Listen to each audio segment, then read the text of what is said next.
පින්වතුනි බුදු දහම කියන්නේ මේ මහා පොළවේ තියෙන ලොකුම විශ්වවිද්‍යාලය. බුදු දහමේ උගන්වන කරුණු කාරණා මේ මහා පොළවේ කොහේවත් විශ්වවිද්‍යාලවල උගන්වන්නේ නැත. දන්නේ නැති වුණාට ඒක කරන්න දෙයක් නැහැ.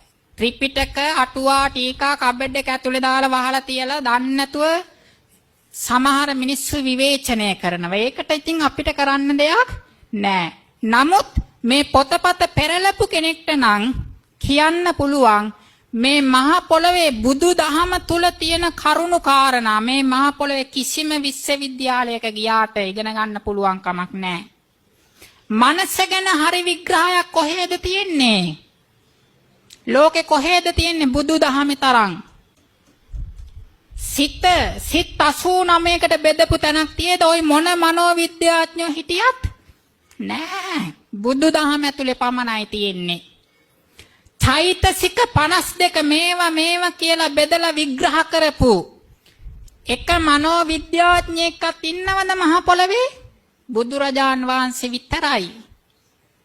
අපේ ශාස්ත්‍රූන් වහන්සේ කියන්නේ මේ විශ්වය තුල තියෙන ප්‍රඥාවෙන් අග්‍රම උත්තමයන් වහන්සේ. ඒ තරම් ප්‍රඥාවක් මේ අද ඉන්න සාමාන්‍ය මිනිස්සුන්ට ගෑවිලාවත් නැහැ. එනිසා පින්තුනි බුදු දහම හරියට අධ්‍යයනය කරොත්